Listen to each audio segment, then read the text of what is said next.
never leaves Phoenix. Kev is always in Phoenix. In here. Mentally, he's still in Phoenix. Hello, everybody. Welcome back to Always Almost There, day after show live. Today is Thursday, June 5th, and we are here to recap last night's show in Phoenix, as we mentioned. Kev, believe your eyes. Believe your eyes. Who is that on the screen there? Well, that in the bottom right-hand corner, if you don't recognize him, that is the Jive Goose. He is attending Goose this weekend at Fiddler's Green, and so he has graced us with his presence. Raise your hand on today's day hand after if you're show. in Denver. Oh man! Raise your hand if you're lame. Yeah, there we go. It is I. I am lame. Well, I'm sad. I'm sad that I'm not there with you guys. I mean, it's going to be a great weekend. There's going to be thousands of people, it feels like, that I know. Everyone that I know. I feel all alone here in Boston. Do you at least feel a little bit bad about yourself right now? No, because what I don't feel bad about is the flight to Denver cost. It's just so much money to fly to Denver from here. I don't know. I don't know why that is. Did you check Providence? No, I don't want to drive down there, man. I live in Boston. That's far away. I think they're just trying to keep us out, man. The folks from the Northeast, there are plenty there, I'm sure, as you know, and they just want fewer of us. I mean, they can't keep Ryan away, obviously. No. They've tried. They have actually. People have tried. People have failed. Well, we're here to talk about last night's show in Phoenix. A very interesting show. We kind of talked a lot about yesterday after Vegas, kind of looking at what was on the table for Fiddlers. They had a lot to kind of set up. Little Arizona before Colorado show flashback to fall 2023. Would this be another Flagstaff? It was not, despite maybe you thought during the first set that it might have been. But they turned things around very nicely last night. Two absolutely spectacular jams in an otherwise kind of weird show. That's kind of my big picture take on it. First show in Phoenix. Yep. Phoenix proper. Yeah. Yep. First good show in Arizona. Tempe was good. Was it? Okay. Tempe had the Liz and the tumble. Had the tumble. Yeah, right. Yeah, Mustang Sally. And excited about it. A long Mustang Sally. Sally, man. It was January, so I think we were excited about it because it was early in the year, but then we slowly forgot about it. I guess the tour opener of winter 2022. Show. Yeah. And I got to be honest right now, it doesn't sound like any of us have forgotten about it. I mean, the Tempe comes up on memory. Yeah, it comes up on every episode. Take it from the top. Yes, exactly. Well, let's take it from the top here. Kev, talk to us about the Arizona Financial Theater and your experience pre-show last night. So experience pre-show, just in talking about the crowd and the constituency of the crowd, setting the table. This was a family. This was very much a family affair. There were lots of like extended families, 5, 6, 7-member families. With at least where we were, there were a lot of kids. I absolutely do not mean that as a negative whatsoever. And to the exact opposite, I think that was an awesome thing to see, not just adults like rediscovering what they liked about music, but also bringing their kids into it. So right off the bat there was a little bit of a family atmosphere going on. And I would say just energy wise at the beginning of the show, probably not a ton of energy. And I don't know if that came out on the stream or not. It was rectified as we got through that first set. The band did what the band does and they got everybody going. But that's kind of where we were to start out. Mm-hmm. Yeah, it's interesting. Haps had mentioned before the show had started, like it, felt a little bit empty. And, I was wondering, like they haven't played in the Phoenix area since January 2022, Flagstaff being a few hours away. So yeah, how many people are going to be at this show? And so with some of the shows that they did in the Pacific Northwest, I was actually kind of surprised by the number of people. Like it wasn't packed elbow to elbow inside that place, but for Phoenix, Arizona, there were a lot of people that showed out for that show. And Peter even said that at the end of the show last night, like, "Hey, you guys actually showed up. We'll come back." Right, like they sound surprised. And Kev knows Phoenix, so. Does Kevin know Phoenix? Yeah. Kevin's a Phoenix guy. He knows all 602. I lived there for 10 years, man. Oh, right. I forgot about that. That's why you went. Of course. That's why it was one of the reasons. All right, yeah, cool. And this is kind of also for the band. I think looking ahead, they're about to play their biggest shows of the year so far. Their first truly big shows. They had the smaller, 3,000 shows in San Francisco, and then to a few thousand people at these outdoor venues in the Pacific Northwest and Idaho. Small indoor show in Vegas, smallish, relatively indoor show in Phoenix, and now we're about to get 10,000 or so the next 2 nights at a shed in Colorado. So yeah, I think there's a lot of stuff that nerves, as you talked about, Neil, yesterday, like the show before the show thing. Yeah, and as I said, Goose always executes the show before the show. That's what I said yesterday, and I'm sticking to it. I didn't say that at all. I thought last night's show was going to be terrible, and they completely turned me on my head. So you gotta own the prediction. B, Good. what about you? Yeah, any big picture thoughts from you going into last night's show? No, it's funny because I didn't expect it to be bad. Sometimes I think that whole thing's overstated. I think they have enough quality shit now that there's not a whole lot of setting up that happens. I think there's some. I think especially because it's a 2-night run and it's going to be big and they've got some new material. I think there's some shifting up for that. But I picked both Hungersite and Dripfield last night, and those aren't songs where you're thinking, oh, they're setting up for Fiddlers, so I'm going to pick a bunch of stinkers. You know what I mean? But at the same time, I picked Hungersite and Dripfield because they played them both at Fiddlers last year. Yeah. right. And so I was, from a fantasy perspective, I was looking at it that way. But yeah, of course you're always interested in what they play though. When you don't get to go to that many shows, you've got your eye on the ones before yours. So Mm-hmm. How did you feel since we didn't have you on the pod yesterday? How did you feel about the Mist getting played in Vegas? Oh, that's cool because they were only going to do a set of missed endings at Fiddlers. True. That's right. So and it still might happen. It doesn't matter that they played it. Right. The ending's still on the table. All right. Yeah. Let's dive into the show here. First, kind of half of the first set here. Hot Love coming back, short gap. Turn Clouds, Time to Flee. The Whales, Time to Flee. Kev. Yo. Your thoughts on the first batch of songs here?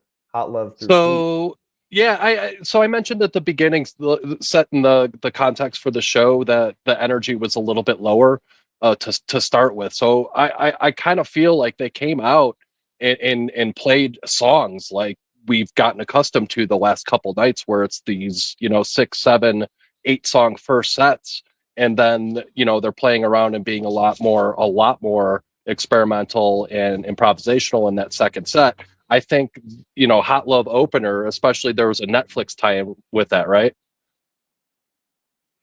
There's a tie-in on Hot Love? Well, with Rick. Well, he's on Tires. Okay. What am I So missing? yeah, I thought there was a tie-in with Hot Love and Tires, and apparently that's not the case. But like I said, like the energy was needed in that room, and those first few songs into Turn Clouds was definitely energy. Who's going to say that about Turn Clouds? It was energy, and it was very much needed for that room at the time. That's good. And then you get, you open up a little with Flea, second Flea of the year. 2 great versions so far. Really, really like the Grand Rapids one a lot. And I think, Rick especially is kind of approaching Flea jams with this, let's hang back and set up these loops and kind of develop this atmospheric zone, which they did again last night. And I really, really liked it. What was it, like 14 minutes or so before they went into the Whales? Cool segue. Nice little, that was an incredible segue. A Peter sandwich, if you will. But great little mid first set fare here. Nothing too crazy, but these kind of themes that they're looking at in this Flea, or is some musical stuff that I would like to see them do a little more. Keyboard guy sandwich. Guy sandwich. What's that? Yeah, that's not nice. much to add on the music. We got a 4-pack for sure. You got We like did. I don't think this. I don't. Yeah, I wouldn't have gone into the show expecting like a huge jam really early. I don't think that was the vibe. So yeah, good start. Peter dominated first set. Yeah. And Yeah. I think these types of shows, when they're lining up shows, they kind of empty the bank of Peter songs because they kind of stack them up over time. And if you look at what they played at Fiddler's last year, and then you look at what they played last night, well, that's what they Fiddlers. did when they made the set list last night. Yeah. They were looking at Fiddlers from last year, and they were like, okay, so we're not going to play that one tomorrow and the day after. We're not going to, or in the next 2 days or whatever, you know what I mean? And so all of those songs just came off the board right away. Not all of them. They didn't play Flea at Fiddlers last year, did they? They did not. No. They did not. So that's the only one out of the first set that they didn't play at Fiddlers last year. Mm-hmm. And so, I mean, they knocked them all off the board. I mean, you got a straight 6-pack of openers. Six. 6-pack, a full sixer. Seekers is not an opener. It is part of the 6-pack of openers feeling, the vibe. In any case, then you get the hunger site. That is the, hey, listen, you made it through. We were going to play all of these songs. They're all good songs, and I'm not saying it's a bad set, but your reward for making it through a very, very songy set with like a really neat, Flea into the Whales with an excellent segue back into Flea, then you get this hunger site. I don't know. I liked it. Really short great, the rest flow. for that Seekers. That surprised me. That the Hot Love didn't surprise me because again, I mean, I think they've been playing it a lot, and they're not going to play it at Fiddlers, so that one not so much. But Seekers on such short rest, that wasn't we played Seekers at Fiddlers, so let's play it now. That's the shortest gap between plays of Seekers on the same tour since April 2023. Yeah. So good call there. Yeah. Well, and so I think, Jive, I agree with what you're saying. They could have easily not played Seekers at Fiddlers, and they still could have played it like 1 or 2 or 3 shows after and still been on the right amount. And it would have been of on regular. Yeah. Seekers has a little bit of a Southwest vibe, though, I feel like. So Colorado, breathe it in. Arizona, same. Travelers from the North. Well, yeah, just the whole thing, yeah. Anyway, I sang Arizona Breathe It In last night. I don't care who knows. Thank you, Kev. Doing your duty.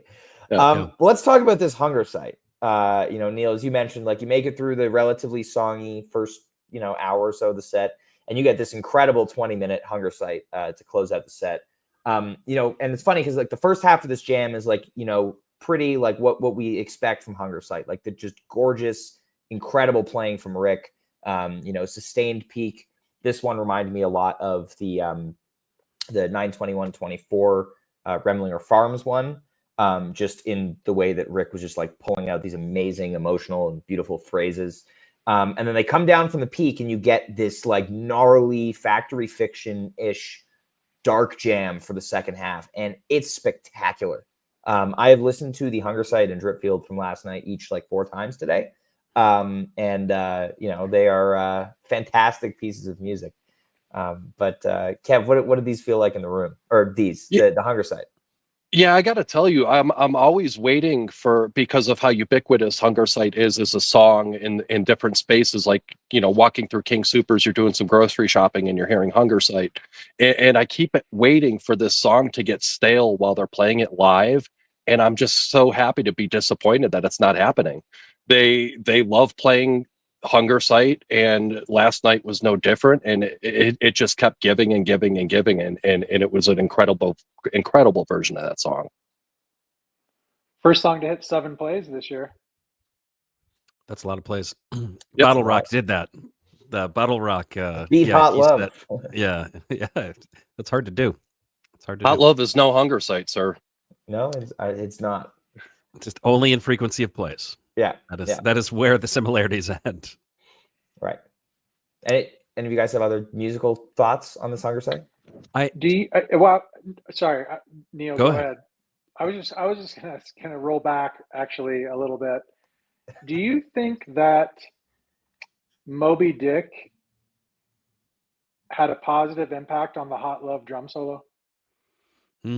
Probably. I don't know. The drum solo is always sick. I love the Cotter drum solos. It is. That's why I'm asking, because it is always great.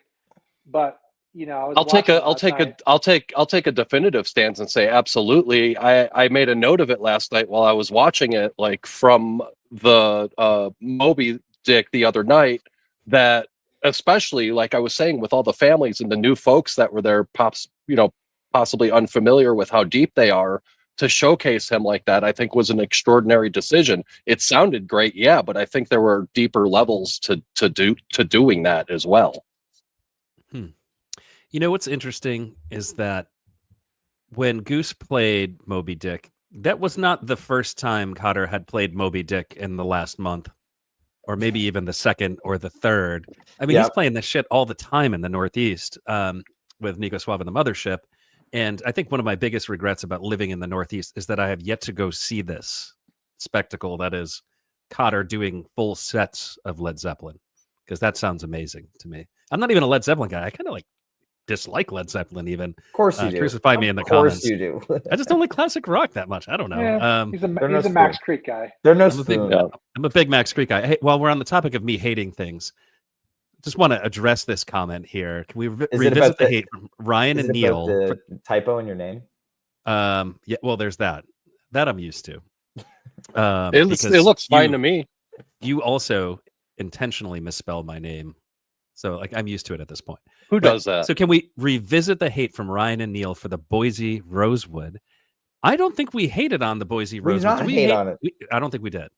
What I did say is that they locked into a groove and they did it for 29 minutes. And it was perplexing to me that they didn't walk away from that groove like the way they walk away from really sick grooves sometimes, which they actually did in this show too. But I was going to say, I was going to drop some indirect hate when we start talking about set 2. There we go. Yeah. Well, and we will get there. Hey, what a segue. How about that? Do we have any more thoughts? Did you want to talk about the hunger site, Neil? Well, no, my thoughts on the hunger site are this. The first segment, the type 1 segment, if we want to call it that, is extraordinary. I think all hunger sites are super fun, and you can listen to any one of them and really dig it. Rick, of course, shreds, and I think it's one of the songs that showcases how fast and adept he is at playing the guitar. But this one has a melodic quality to it, still in the type 1 zone, that is awesome. Yeah. So I think when we talk about this thing being an excellent jam, we're going to want to fast forward until it doesn't sound like Hunger Site anymore and then get into the dark part. Don't do that. Go back and listen to like all of the type 1 section. You normally would skip it because it's kind of mundane and you're used to it. Don't do that in this case. It's really good all the way throughout. And then, of course, the section that gets really gritty is fantastic. Yeah. Yeah. Yeah. All right. Well, second set here. And I think we can kind of chunk this set into 2 pieces. The first 3 songs and then the drip field. What, you disagree? That's one way to do it. I'm not going to just chunk this Wisteria in with Tomorrow Never Knows and Slow Ready. That's fair. That's fair. All right. Well, let's talk about the Wisteria then. Why don't you lead us off here? Sick jam. Sick jam, bro. Eloquent. So I got to tell you, where was the last Wisteria? Was it San Francisco? San Francisco. You guys know me. I love Wisteria. Yes. And I think almost every time they play Wisteria, the jam is high quality. Like it just lends itself so well into just a really nice groove. And I almost always I thought San Francisco was.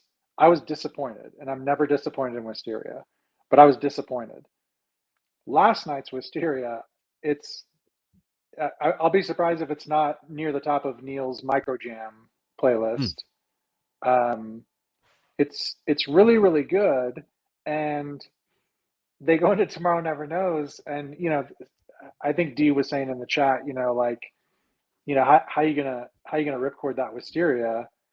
And it just made me think too, like, if you're gonna drop a 38-minute jam, I feel like you were almost halfway there with that Wisteria, and it probably could have gone to some magical places. So yeah.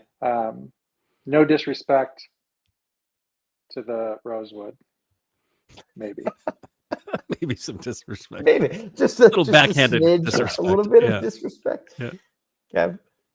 I think in the building there were some thoughts that this was maybe a redemption Wisteria for the San Francisco one. At least I sort of felt that way, and I thought it was like a lot of what B was saying, like it was going to some extraordinary places. I love Tomorrow Never Knows, but I was like, like in the moment I was like, that's an interesting choice right there to do that. Mm-hmm. I think there was some cool stuff once you got into the Tomorrow Never Knows jam. Peter again just doing cool shit on guitar. But I like the cool shit he was doing on guitar in the Wisteria better. Yeah. Actually, let me ask you guys a question, because it sounds to me like you were wholly disappointed with the Wisteria in San Francisco. I think the last I wasn't. 2.5 minutes, 2 minutes, maybe minute and a half, is extraordinary also. But I really need to go back and listen to this one again. I really only have listened once because there was no way on earth I was staying up for this show last night. So I need to check this one out again. I was surprised by the Tomorrow Never Knows where that got to, because usually Tomorrow Never Knows like kind of happens and they kind of go through the paces of the song and then it's over. I agree with you, Ryan. There's a little extra in here, not a skipper. I don't have the dates off the top of my head, but I feel like there's been a few Tomorrow Never Knows that have some really interesting jams. Well, St. Louis last year, the one with Bobby in Mexico, I guess had some cool stuff from the band while they were playing really slowly. Yeah. Improvisationally, there was some cool stuff happening, but like it was really slow, and you had Bobby's guitar in the mix, so it wasn't sacrilege. Yeah. Other than that, though, it's been but it was 50 shows since the last one, Troutdale. So crazy that was 50 shows ago. Yeah. all these festival sets and VIP sets like adding up. Somebody keeps making two shows inside of one day. I'm not going to name any names. I think that's Goose who keeps doing that. Yes. All right. Slow Ready.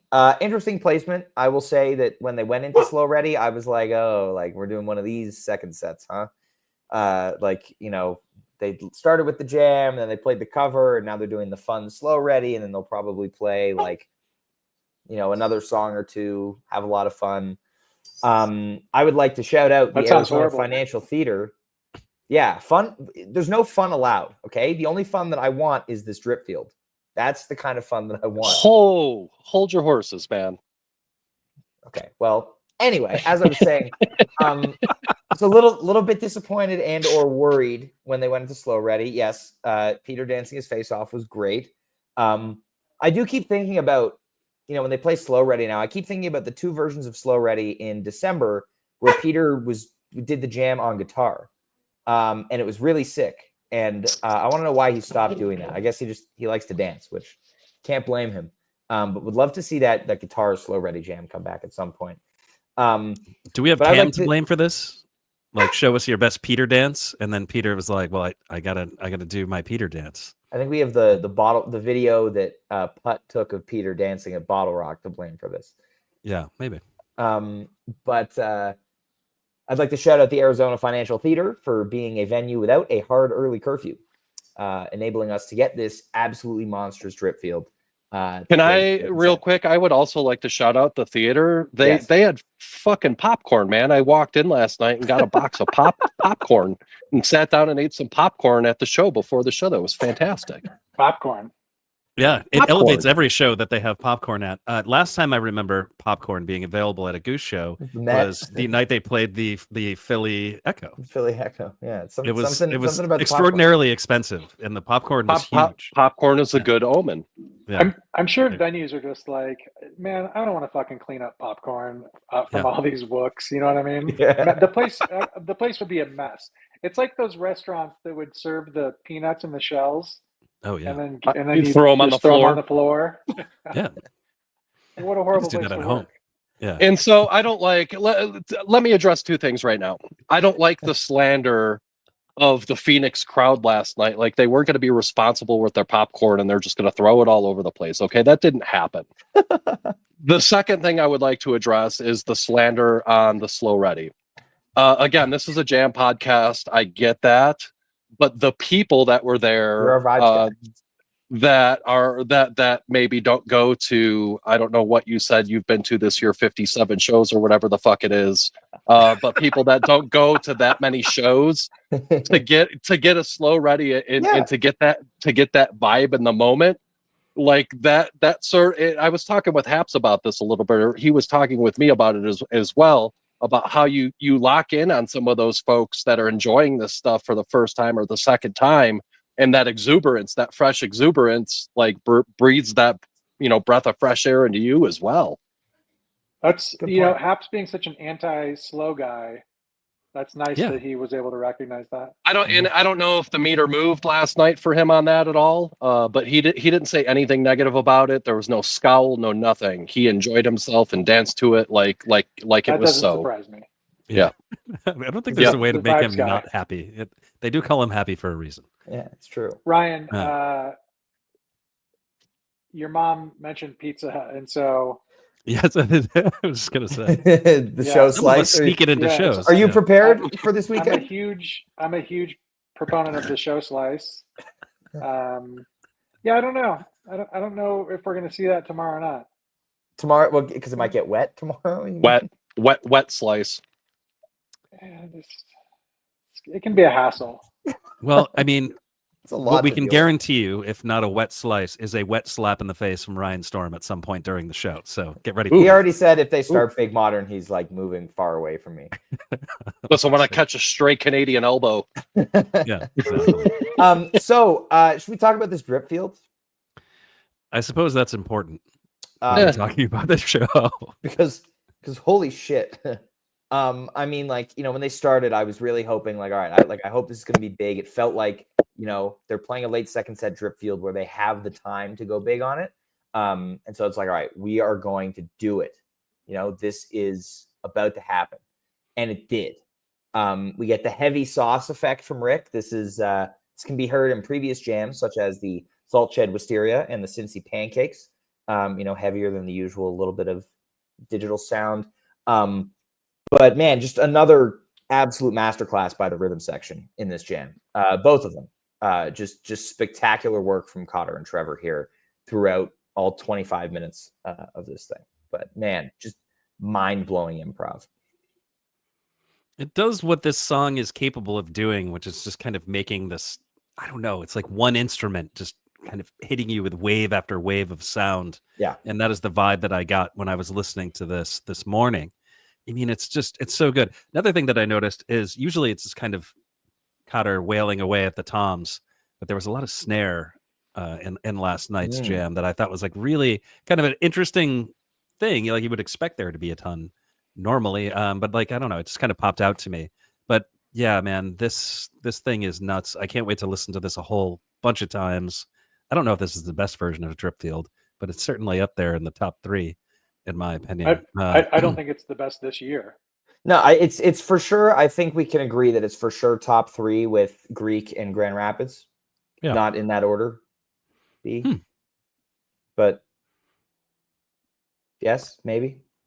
I don't know. I can't do an instant recall on the Greek right now.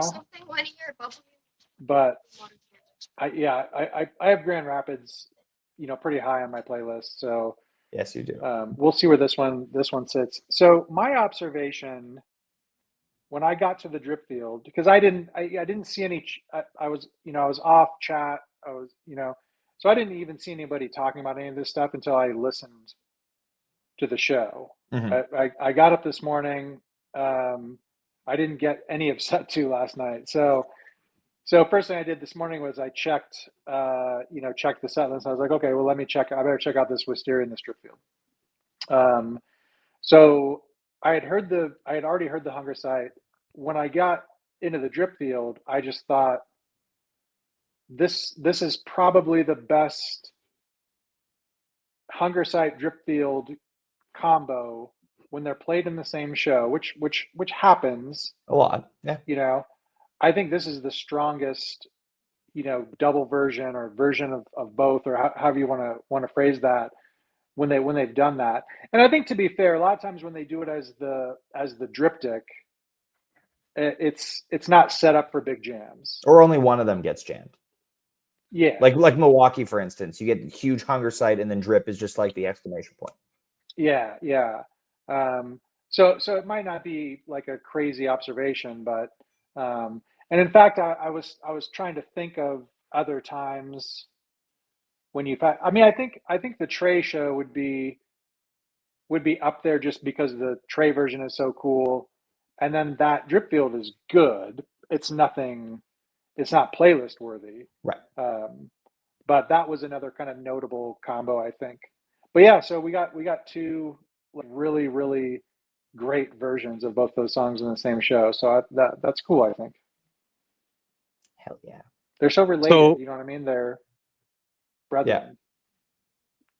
So accenting the quality of Dripfield, two like huge shout outs. Like if you guys were watching on the stream yesterday, the lights on this tour continue to be just absolutely outstanding, overwhelmingly just holy visual peaks and waves and rolls and all of those sorts of things.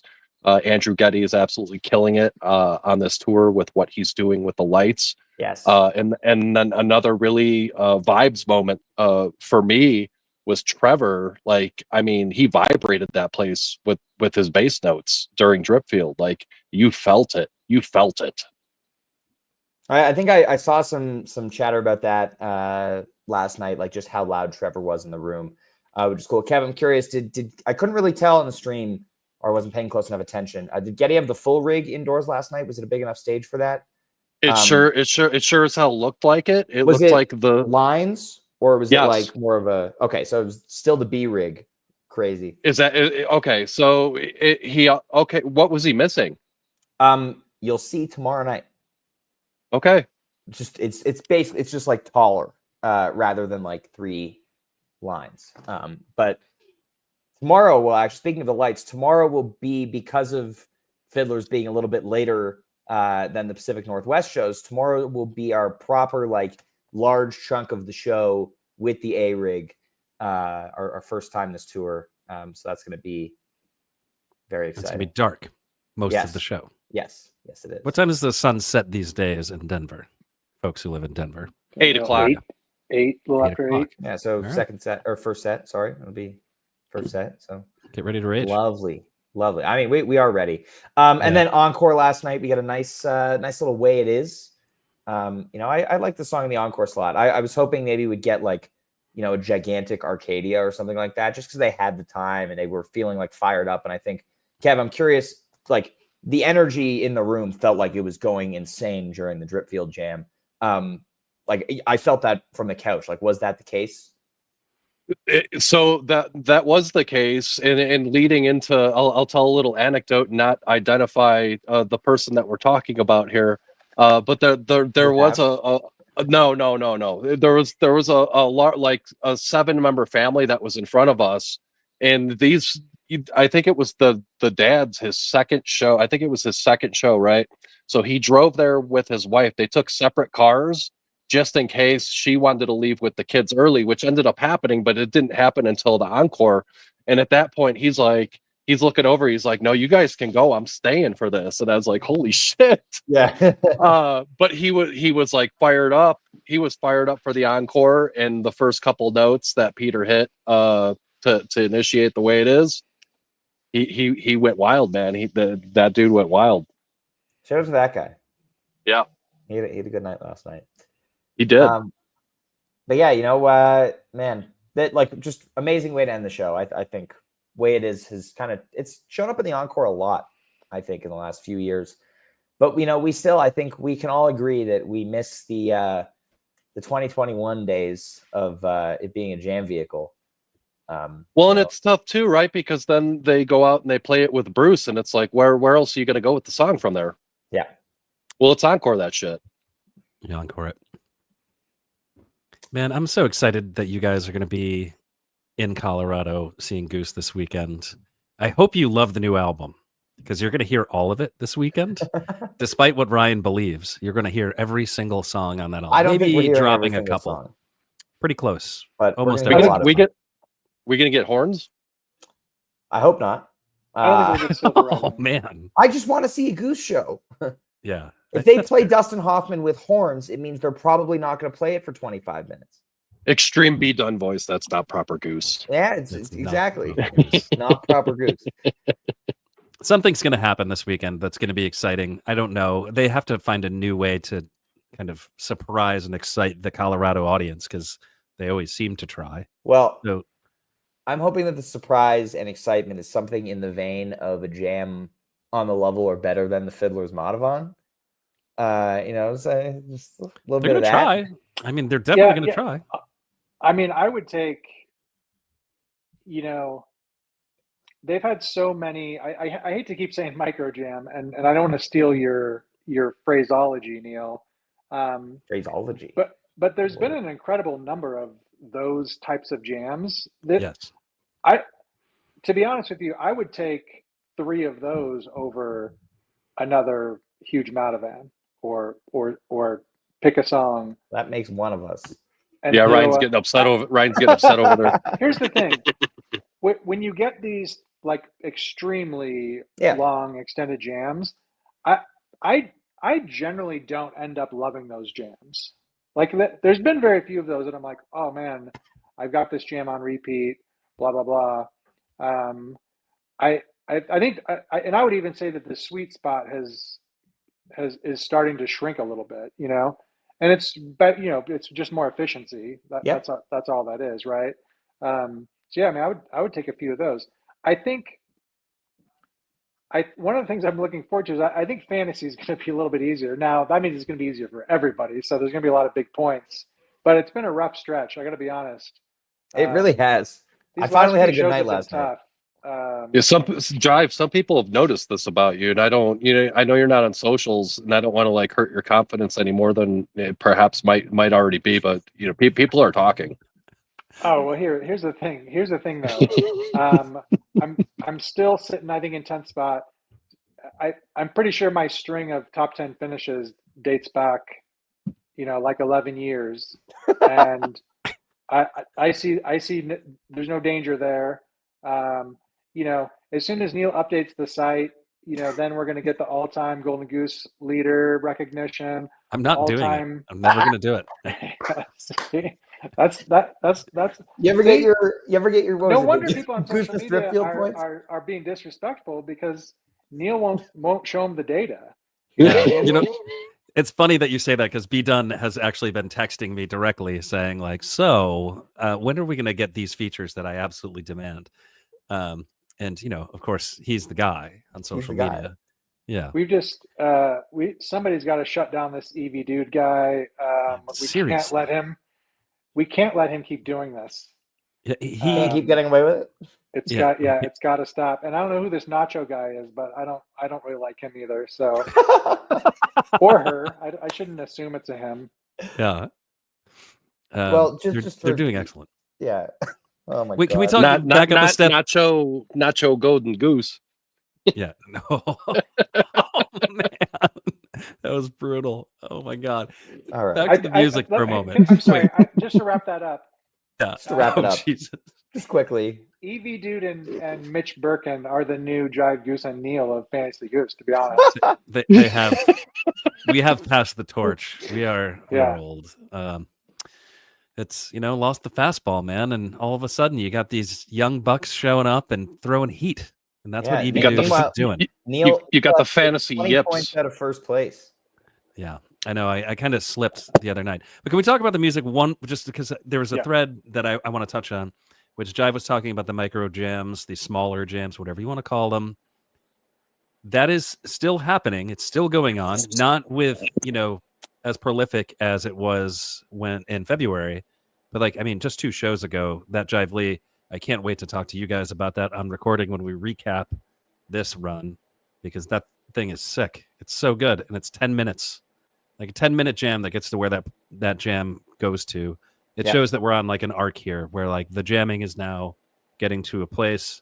The hope is that it all coalesces tomorrow night and the night after. And the 10-minute Jive Lee micro jam equals a 15-minute Wisteria micro. You know what I mean? Yeah. Like in terms of jam time. Right. Yeah. And just for the record, when Neil says he hopes it coalesces the next 2 nights, means and then continues for the next 3 weeks. Yeah, well, I sure shit we, hope so. We don't, because that's we don't when I'm want going the to see tour to them. peak here. Yeah, no, absolutely not. And I mean, it feels like they've started to build some momentum the last 2 nights, and I think tomorrow and Saturday we find out if Goose is an indoor band. That's kind of the two things we've seen so far on this tour. Yeah, Neil loves when I say shit like that. Yeah, this goes on. Have you guys heard about the companion series to Storm on the Road or Storm Tracker, Yes. depending Yeah, on what you want to you've call it? mentioned it a lot over the past Well, I few mean, days. I don't know. Neil. We haven't Getting talked on my with nerves. Jive about it. So Yeah, but Storm the on my people listening nerves. to this podcast Yeah. have heard about it already. Yeah, He's Storm like on my seeing nerves. it. He's like seeing it live right now. Yeah, it's all unfolding. That was Very a silly. segment. We were gonna clip that and put that on Storm on my nerves. Goose is an indoor band. What the fuck does that mean? I don't answer it. Just don't Fine. like. I think this is a I good think place to stop. maybe you should just change it to Storm on our nerves and just It can be all of you broaden guys. broaden love the it. impact. I love it. You We know? can open it Three to of all. us Of, just- we can open it to yeah. all of my friends. Yeah. Well, all right. Well, we're getting ready for Fiddlers. Of course, we will see you guys. We'll see you guys on Saturday afternoon to recap night 1 at Fiddlers. Of course, as we all know, Colorado is the show Ohio of the Rocky Mountain region. So it's going to be good shows. Am I right, Neil? Yeah, there we go. All right, everybody, enjoy the rest of your week. Enjoy the start to your weekend. We will see you Saturday afternoon. Very excited to see you both tomorrow. Being Kev, of course. If you see the three of us at the show, we will have slaps. Punch B in the nuts. Yes, Yeah, something like that. for Neil. Wow. And For slaps. All right, we love you all. Thanks so much for tuning in, Please don't touch me. and we will see you Saturday.